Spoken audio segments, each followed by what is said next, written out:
I loved all of Ho Chi Minh after maybe 2 weeks of hating it. Like my first 2 weeks here, I was kind of like, what the heck is going on? I was overwhelmed. What happened after that with your teaching journey? Teaching was a great job, and the job was definitely, I think, the right choice. The benefits and package in the contract basically paid for my whole life. Learning Vietnamese, teaching English are the best way to meet and integrate with local people. Work to live, they're traveling every single weekend, they're taking flights all over Asia. What would you say are some of your personal favorite things about living in Vietnam? I mean, Okay, so let's get started. So welcome Evan. We're here today to talk a bit about your journey of teaching, getting to live in Vietnam and how it's been living here, what you like about it. So do you want to just introduce yourself and let us know where you're from? yeah, absolutely. So my name is Evan, Evan A. I'm from Toronto, Canada originally, and then like a really long international journey with a lot of stops to get to Vietnam. First really in like the United States, like I, went there to make it, and I ended up farther south in Mexico. And then after a lot of time really, in North America, I came to Asia in 2011, I think, for the first time. Okay, nice. Yeah. And what were you doing back in Canada before you ever went abroad? I mean, basically, I was a college student. Out of high school, I tried to get into film and television. I had a connection through my dad. But honestly, I just worked like so many odd jobs. I've been working since I was like a teenager as a dishwasher in a restaurant, and I did everything, man. I worked for a plumber, a guy who did HVAC and ducts, partly because I was really into skiing. So I was sort of a ski bum. Like, it's not a job, but I was sort of a ski bum until my 20s. Like, I dropped out of college to ski full time, basically, and work at a ski hill, do that kind of thing. Okay, nice. Yeah. So then what was your motivation for wanting to go live abroad in the first place? So I'd seen a little bit, like I'd done a little bit of travel in the film and television work, which was great, but irregular. So I'd been to Sri Lanka, I'd been to Zimbabwe and Africa, I'd been to Iceland. Like I'd been to quite a few cool places by my mid-20s, but I'd never like traveled solo. I'd never like been a backpacker. I'd never saved money and gone at it by myself. Yeah. And so I actually graduated college when I was 26, maybe I want to say, and it was right when the financial crash hit in 2008. I'd had a part-time job working as a waiter, making really good money. In fact, $200-300 cash, tips, no taxes, and then it was gone. And all of a sudden I was literally like working in a Starbucks. I was an assistant manager at a Starbucks, the one near the college campus. I had a university degree, a good one from a good school, and I had a ton of debt. I had like a big student debt, a very common story for an older millennial. And it was just like, oh my God, what the heck am I gonna do? Like, it seemed like there was no options. I had a falling apart car, like all that kind of stuff. And then this sounds kind of terrible, but my grandma passed away and left me a few $1,000s, like literally a few $1,000s. And I was like, I gotta get out of here. Because I knew that like at home in Toronto, that money would just disappear. It would turn into nothing. It would turn into like car payments or more rent or a debt payment or whatever. And so I took the money and I did an overland trip to Mexico. Mexico, okay, so that was your first stop. So was that where you started teaching English? Yeah, exactly. Yeah. So I had this idea of like slow travel and kind of like, I was a writer, thought of myself as a writer, obsessed with like Jack Kerouac and all that sort of the beat. So I went like Buffalo, Chicago, I was in Texas for a while.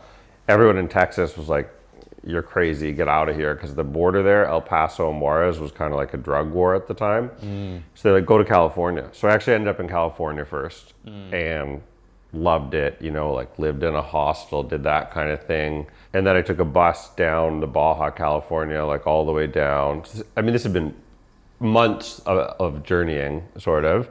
And then I got on a couch surf in Guanajuato, Mexico. Okay. Yeah, and it was about whatever, sort of 6 months into my traveling, and I'd already had like done the odd jobs, work for a bed kind of thing along the way. But when I got to Guanajuato, I was like, this place is cool. The local Mexicans who I was couch surfing with were like, pretty okay with me staying for like a while. It was like 3 college or recent college graduates who had a house together, and they were kind of just like, hey man, like you can be the 4th roommate if you figure it out. And this is like pre-smartphone, or like there's no chance you're getting any kind of online job or making online money, right? So I literally just kind of like was like, well, what the heck can I do here?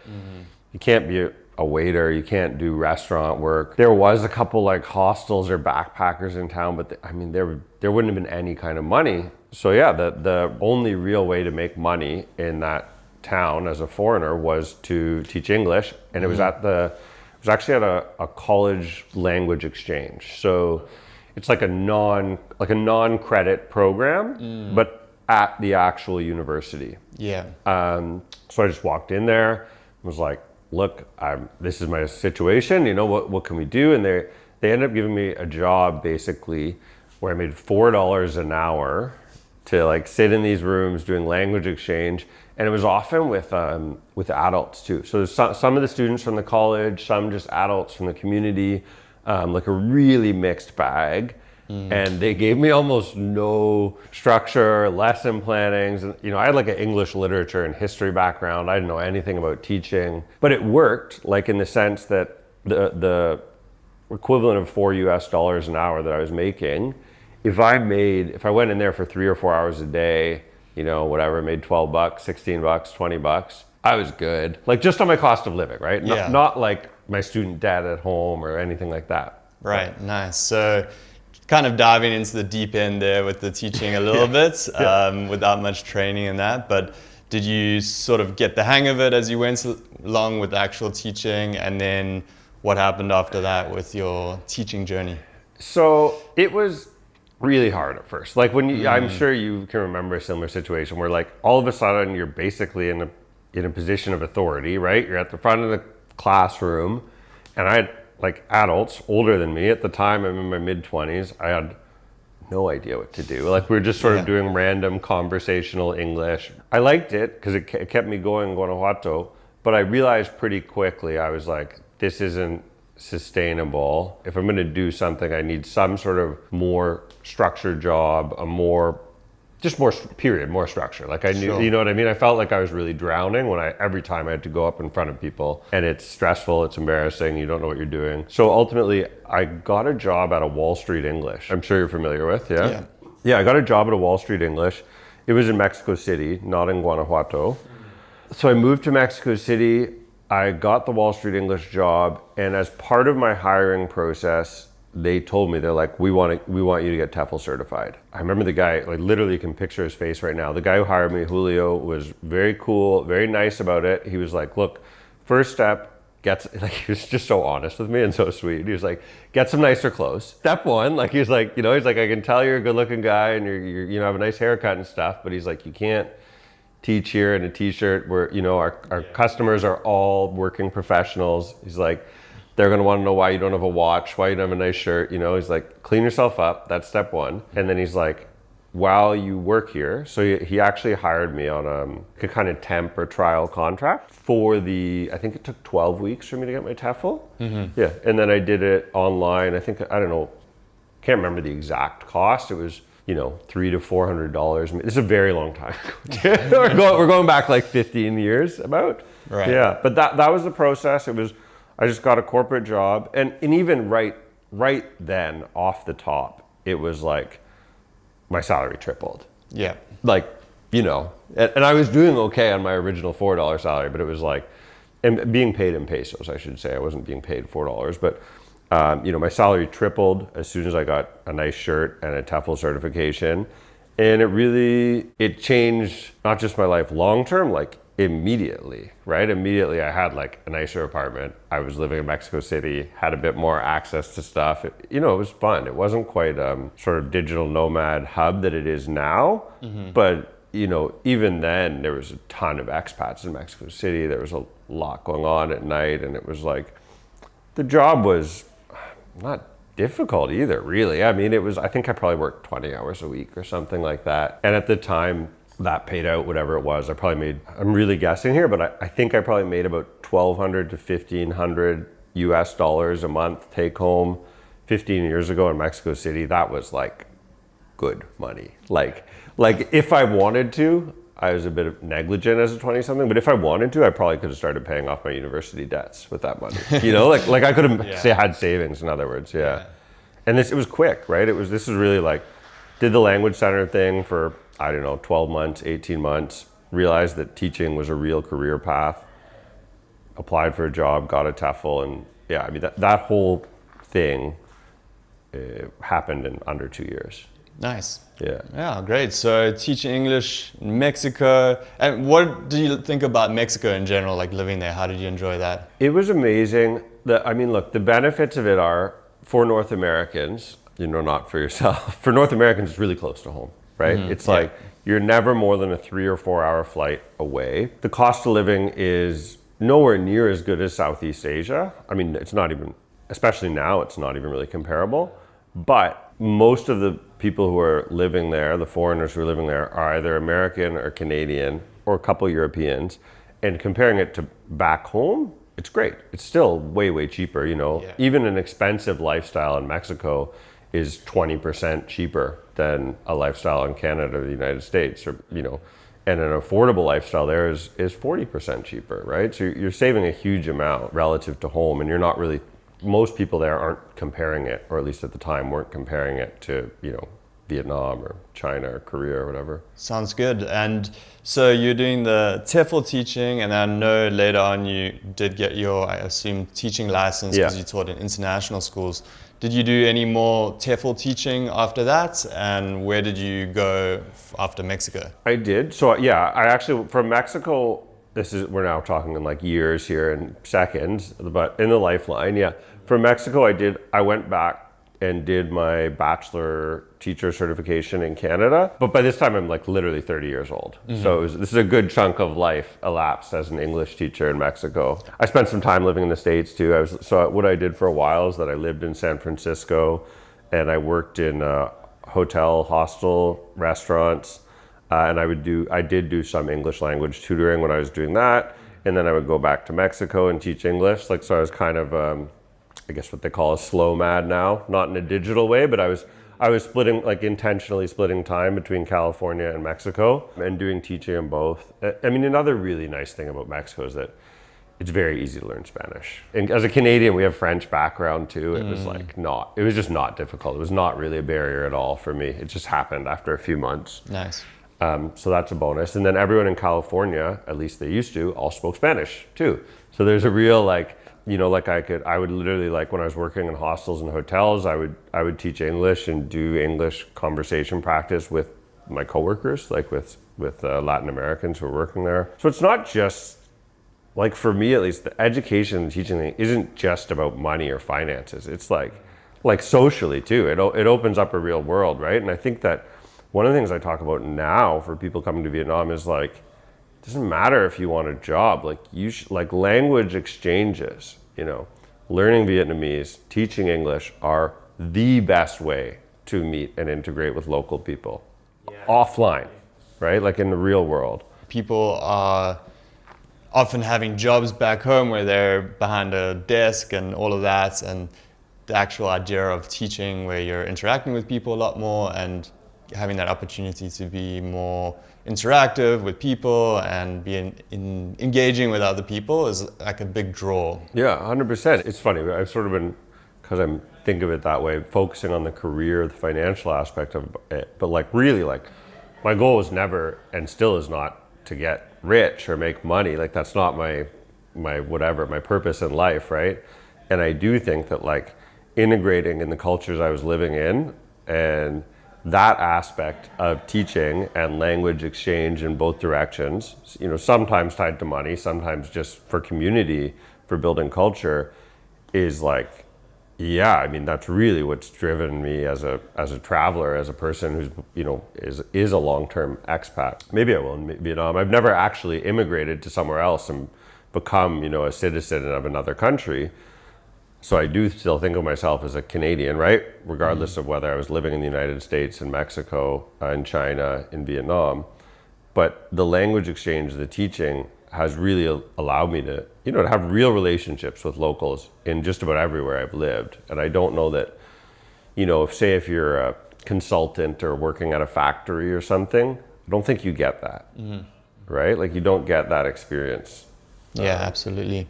So then you went and did your bachelor's in education, right? And that comes with the teaching license, which gives you opportunity to work in international schools.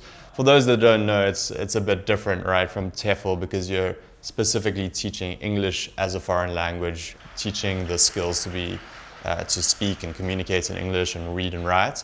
Whereas teaching license allows you to work in international schools, so that's following like the more traditional curriculum, just in a different country, right? So can you tell us a bit about how that's went, getting that, and then what you did after you got your teaching license? It's so different in the sense that you basically become a traveling high school teacher or a traveling kindergarten teacher, right? You're doing that job of being a classroom school teacher, but on the road.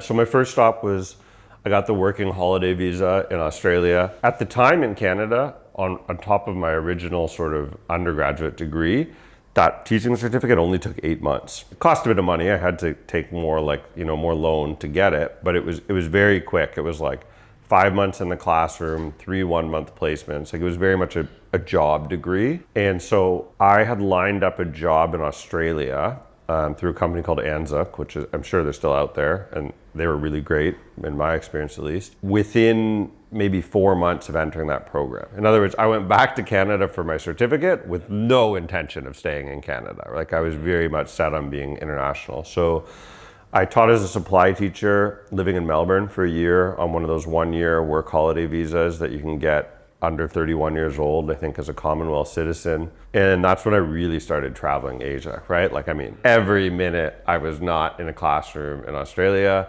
I traveled mostly to Thailand, to Cambodia, to Bali. Went to Korea, China for the first time.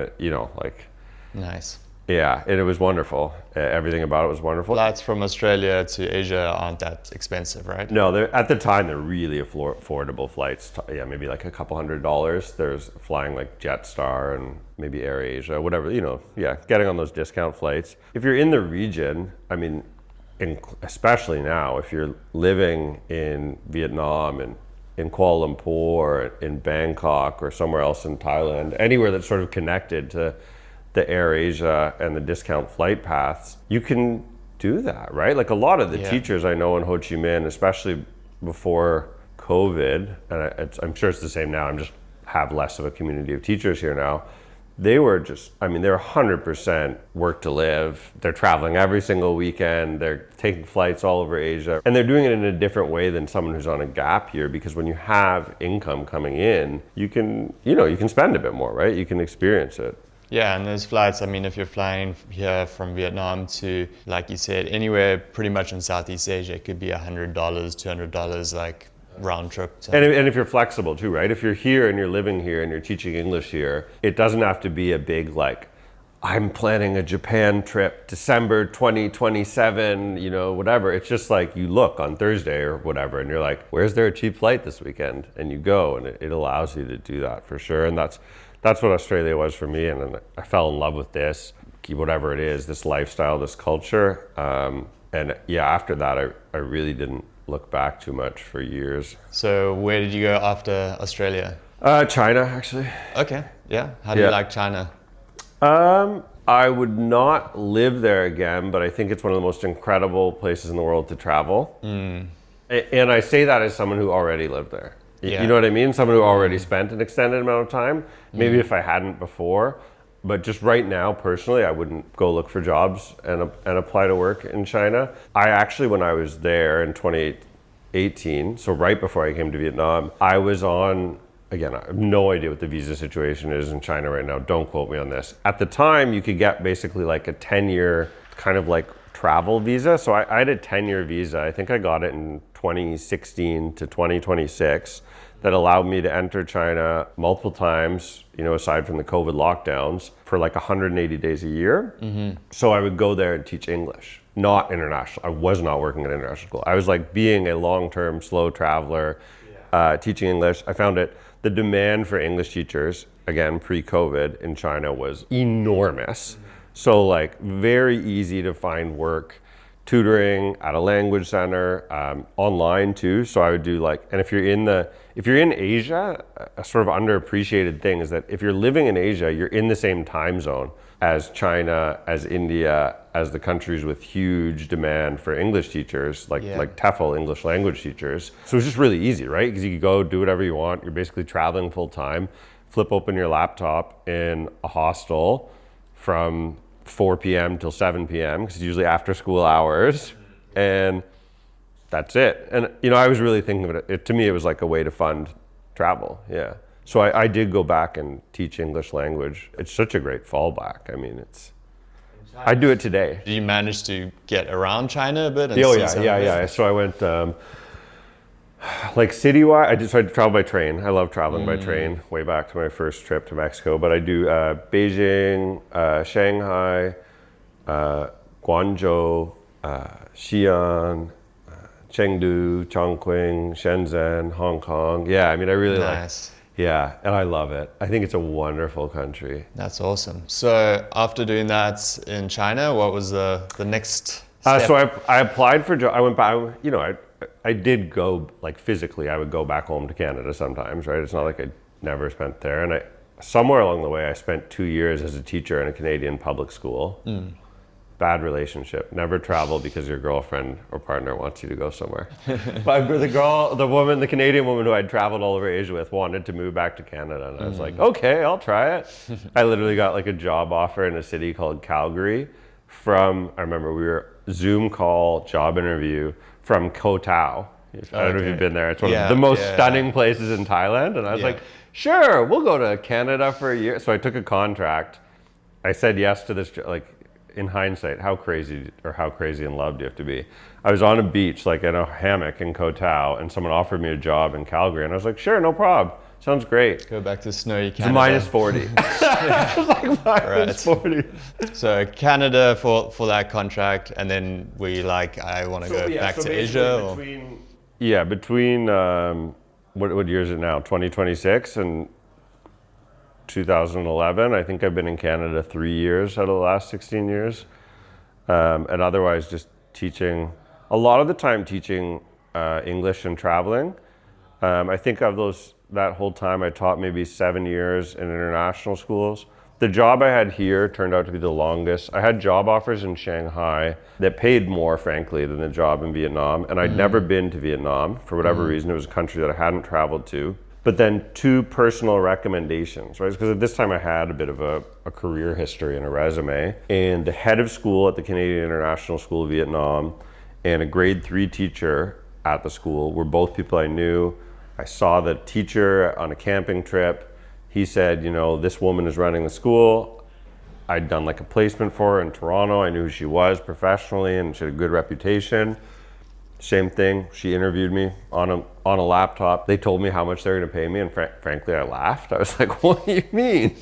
That's half as much money as I'd make in Shanghai. What do you mean? But because I knew them and I trusted them, they were like, no, look, you really have to experience the cost of living, the lifestyle in Vietnam. People are ambitious and work hard here, but they're not quite I don't know what the right word is here, intense as in mainland China. The level of intensity in mainland China is real. This sort of desire to be number one, to be the best, and and the idea that you can get there through work and hours, I think is really real. I noticed that in South Korea when I was living there, is that similar kind of intense work culture versus it's not quite the same here. No, it's not. People here enjoy themselves. And it's also because of that, because people here are more social and more open to enjoying themselves. And this was really part of the pitch to me. The head of school, the principal said to me, look, we're done work at 4 p.m. here. You're gonna leave the parking lot down there in District 7, where I still live today, 7 years later. So you're gonna leave the parking lot, You're gonna go out, you're gonna have fun, you're gonna meet people. Like 4 times a year or whatever, you'll be in here on Saturday for, dressed up in a suit for an event or something, but like we're not making you come in and work 8-hour days on Saturday. Whereas like that's totally normal in China. Like it is totally normal to sign a contract where you're on campus 6 days a week, basically from 7 a.m. till 5 p.m. And it's like, it's part of a lifestyle choice. It's not necessarily a bad thing, but it's real. Like those expectations are real. Whereas Vietnam was, it was just a huge surprise coming for the job here. The school ended up being great. Things change over time. So I worked there for 5 years. Mm-hmm. I loved it. I loved all of Ho Chi Minh after maybe 2 weeks of hating it. Like my first 2 weeks here, I was kind of like, what the heck is going on? I was overwhelmed. Just quite overwhelming, yeah. Yeah, the first couple of weeks, like commuting on a motorbike, I was like living in D5, Chinatown, and commuting to D7. And, I'd pick just based on some like Googling and internet research. And I was like, it was very overwhelming at first, like that commute. You go along Win Chai, Win Chai over the bridge up to Win Ti Tap, and it was like, what the heck? A lot of traffic through there, yeah. And I was so overconfident, having been a traveler, having lived in Asia. I was like, it's fine. I'll buy myself a motorbike the day one. I'll do it myself. I've done this before. I'd spent a ton of time in Thailand. I was like, won't be an issue. And it was overwhelming. It really felt like relearning a lot of things. Likewise, the language at first was so intimidating. I'd picked up a bit of conversational Mandarin, but I didn't feel like I had any head start on Vietnamese. I think in hindsight, it's probably easier here because visually you can read, right? You can read the signs because they're in the Roman alphabet and they're not in symbols. Tonally, it might be more difficult than Mandarin. I still find it so hard to understand the different tones and accents. But those basic things, right? Just being overwhelmed by traffic, being overwhelmed by the language barrier. It's wrong to say the size of the city, but just maybe the density would be the word, right? Like Ho Chi Minh just felt really dense, really intimidating when I first got here. But I was lucky that teaching was a great job, and the job was definitely, I think, the right choice. And then COVID came along, and people make fun of me on my channel for like being a Vietnam cheerleader, but like, how can you not appreciate what they did? Like you were here, it was, and I literally had expat friends in China who came and stayed in Vietnam during COVID because they had to leave China, or the situation in whatever part of China they were in was so intense, is the word I'll stick with, that they left. Like I had a buddy who ended up in Hai Phong in northern Vietnam. He came from Shenzhen. He lived in Shenzhen for years. He left his entire apartment with furniture, his whole life in Shenzhen. He basically just abandoned it to come here, I think around March 2020. And we ended up hanging out in Hai Phong and rock climbing in Cat Ba for years together. I think he still lives there. Like he just, directly because of the way that COVID was handled and the lockdowns were handled by the Vietnamese government, it just worked out really well. I think how many countries are there in the world where people have fond or positive memories? We had to stop running our TEFL training courses here in Ho Chi Minh City for that time, and I went up to Da Nang, and we would have been there, I think, around the same time for a bit. And I got to spend some time living in Da Nang, where there were periods where it was actually quiet but really nice there. So yeah, it was good. So then you lived in Da Nang for a while, right? We just got back, really. We moved back here just before Tet we're in my wife's place, so she had the same place, since I've known her, since I met her. We also I met my wife during COVID, because I was able to go out and date.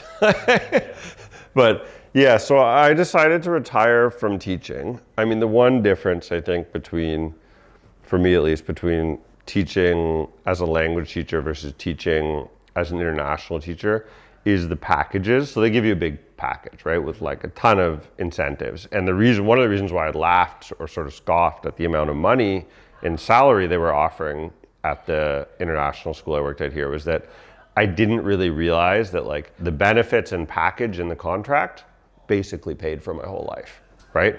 Like we were eating at a cafeteria twice a day for free, right? Our health insurance is completely covered. Your flight here and back once a year is covered. During COVID, they kicked it back to us as cash. So if you stayed, you got like a $2,000 bonus at the end of the year.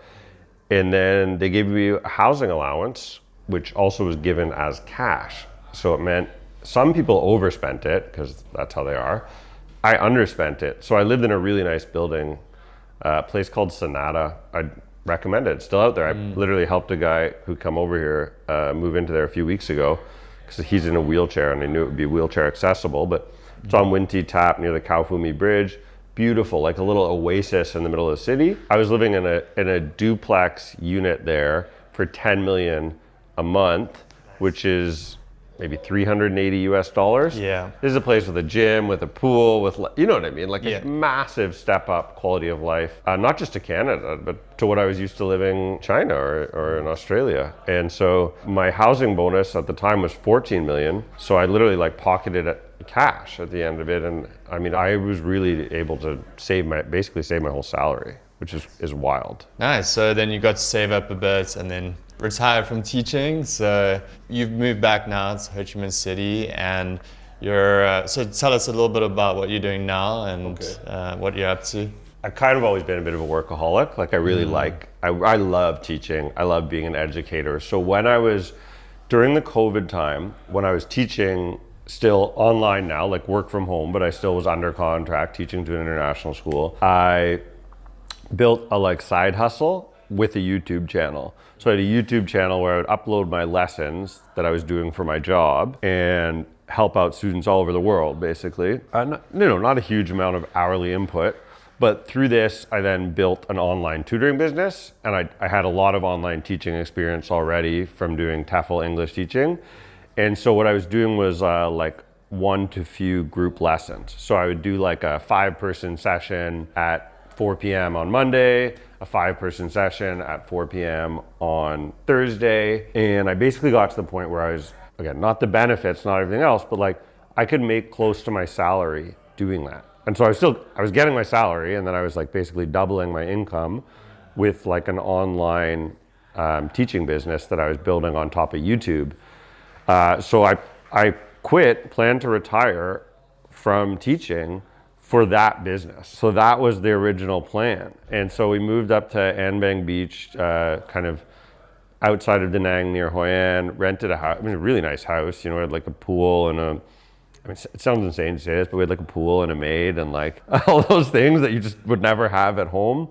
We have 2 little kids. My wife's Vietnamese, so another reason I fell in love with Vietnam was meeting her. And then when I was like building that business out, which I really thought of as, I thought it could be pretty passive, like I thought, okay, with selling study guides and some digital products and stuff, I knew exactly how much money I needed, not even needed, but sort of my burn rate, what I think was my burn rate is about $1,200 a month. My wife and I have a $2,500 a month budget, she works too, because she loves working. She's very successful at what she does. And then I started like vlogging, lifestyle vlogging about Vietnam, which I really am passionate about. I love it here. My whole life has just transformed since I came here. I'm so glad that I took the job here and not in China. Again, not for money reasons, just for life reasons, for social reasons, cultural reasons. And I think when I started talking about Vietnam on camera, on YouTube, so I started a second YouTube channel, it just kind of took off. I had experience on YouTube for my teaching channel, so I kind of knew what I was doing with YouTube. It wasn't like my first go.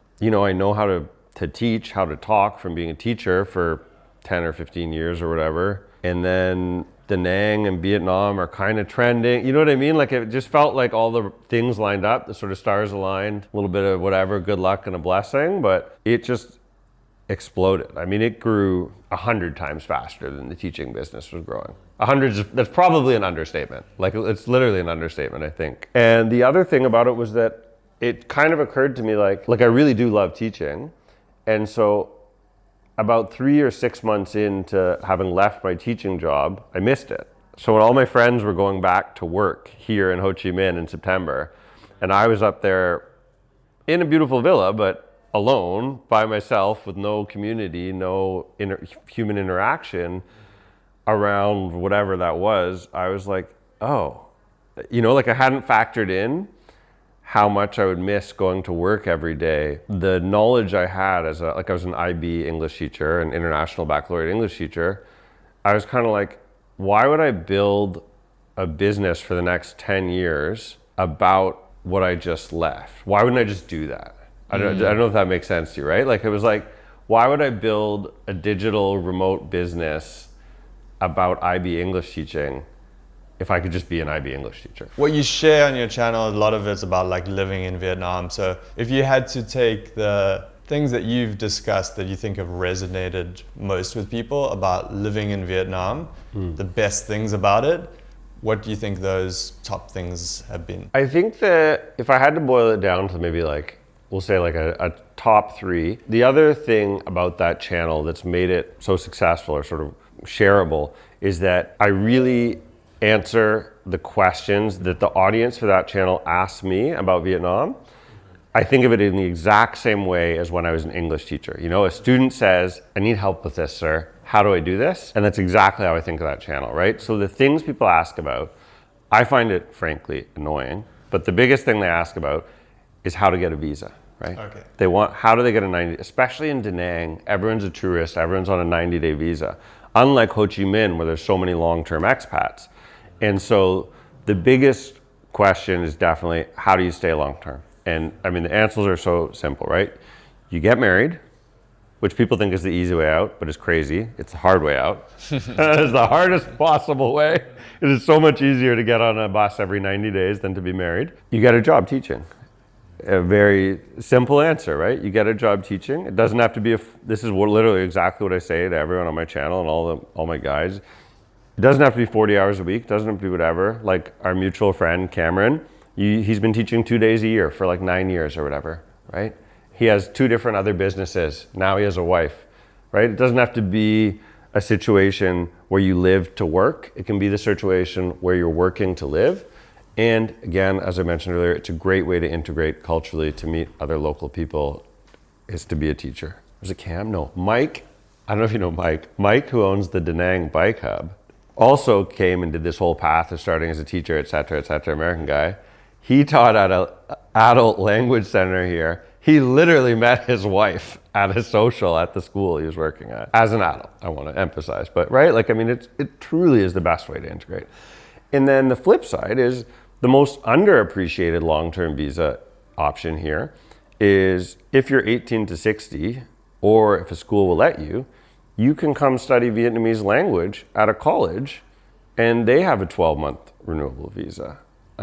So again, and that's a great option too, that you could come to learn Vietnamese and then teach a bit of English on the side. And so the number one thing is definitely the visa, because generally people who find my channel are already looking at Vietnam. Maybe they're doing it as a comparison with other countries, but they've got the spark, the bug, they're curious about coming to Vietnam. The second biggest question, biggest sort of interest point after the long-term stay is definitely, does it really cost that much? They're curious. They really want to know about the cost of living. As an English teacher, especially, I think about this.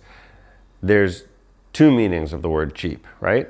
Mm-hmm. You can be cheap in the sense you're thrifty, and that's an adjective to describe a person. And there's also the word cheap, which means something costs less than it's worth. Okay? And when I think of Vietnam, it's that second meaning. In other words, you're getting more value for the sticker price of a thing. It is just still unbelievable to me, even though sure, prices have gone up here in the last 7 years as they have everywhere else in the world. You know, my wife and I spent a weekend in Hanoi showing around some Canadian friends, maybe 2 weeks ago. We rented a beautiful, fully furnished, ready to move in, 2-bedroom apartment with a lake view in Tejo, Westlake, which is a desirable, attractive area to live in. It was $50 a night off booking.com, which is like, if it's $50 a night off booking.com, that means probably you can get in there for $20 to $25 a night if you rent it, you know, by the month or by the week direct from the owner. Yeah. So it's like, where in the world can you move into like a safe, beautiful 2-bedroom apartment with a lake view? It had a dishwasher and a laundry machine. This is like a nice, it had a full bathtub, right? Like, that's just incredible value. Yeah. And people watching, you know, my channel and other channels, they think it's like a hoax or something, right? Like, because my viewers are all back home. It's really hard to believe, you know? In Toronto, where I'm from, in Vancouver, it costs like $3,000 to $3,500 to rent like a basement of someone's house. You know what I mean? It's really hard, I think, if you're in that life situation to believe it. And then the third one is just about culture. You know, there's still so little knowledge, understanding of what Vietnam in 2025, 2026, what Vietnam now is actually like for most of the outside, you know, Western world. So it's just the sort of breaking down the traditional stereotypes, right? And I have an older audience too, because a lot of them are they're my age or up. They tend to be like 45 to 65 or whatever. You know, they've heard something about whatever, the American war, or the idea that it's just a sort of like, you know, third world country, developing country, and they don't know what that means, right? To them, the associations in their head with developing aren't like 10% annual GDP growth and brand new skyscrapers everywhere. They're like associated with, you know, whatever, poverty or something, right? Not with people coming out of poverty, with people living in poverty. Yeah, absolutely. I think just seeing it too through videos is really helpful. I think that's what a lot of people who end up coming through our programs to teach in Vietnam say, is like when they watch the videos, they just see what it's like, obviously learning information about it, but just getting a sense of, you know, what it's like hearing from someone living there. And what would you say just are some of your personal favorite things about living in Vietnam? The food is incredible. One of the funny things, so I try and interview a lot of like guys who I helped come over here, who watched my channel, ended up over here. I try and like do like, you know, a few months later, like what's it actually like now that you're here?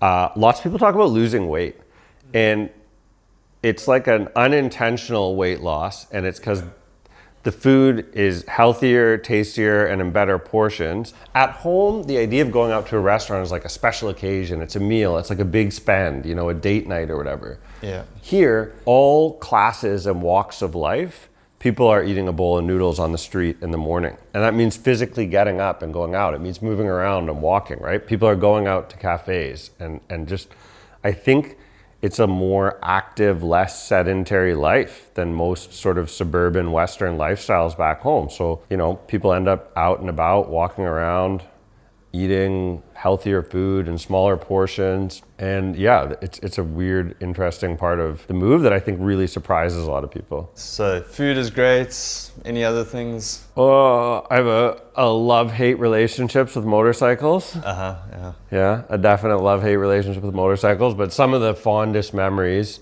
I know, I'm sure I've watched one of your videos years ago. I think you have a few motorcycle trip videos. Some of those trips were, again, now that I have two little kids, I sometimes like feel whatever. My wife and I argue about like, I message you on the way here being like, I'm stuck in traffic, I'm late. Because we're taking cars now to try and, you know, we have toddlers, we don't want to get hit by a bus and killed in Ho Chi Minh traffic at 7 a.m. But the actual experience, if you get out of the city onto the you know, 2-lane blacktop roads in Vietnam. I mean, I've traveled all over the country, talked about them, and by motorcycle, by bicycle, anything on two wheels is just such an incredible, once in a lifetime, life-changing experience. And then in a weird way, like, you know, my whole struggle with like integration, right? Like, I mean, trying to integrate, you're always a guest, you're always a foreigner, both visibly and the way you sound. Even when I learned Vietnamese, everyone knows, you know, you have bad accent, your tones are off, yada, yada. You know, there's ups and downs with that, but it keeps it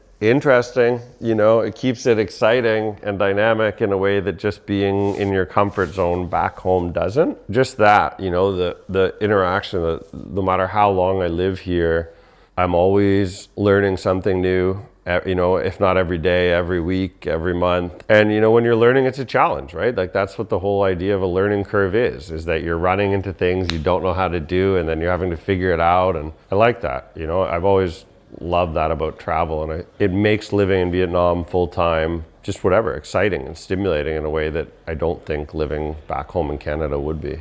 Awesome. Yeah. Well, I think that's a good place to wrap it up. Yeah, cheers, Evan. Appreciate you, man. Thank you. Good to talk to you, and everyone can go check out Evan's channel, and we're also going to do an interview on there, so go over and check it out. Yeah. Absolutely. Awesome. Thanks for having me, man.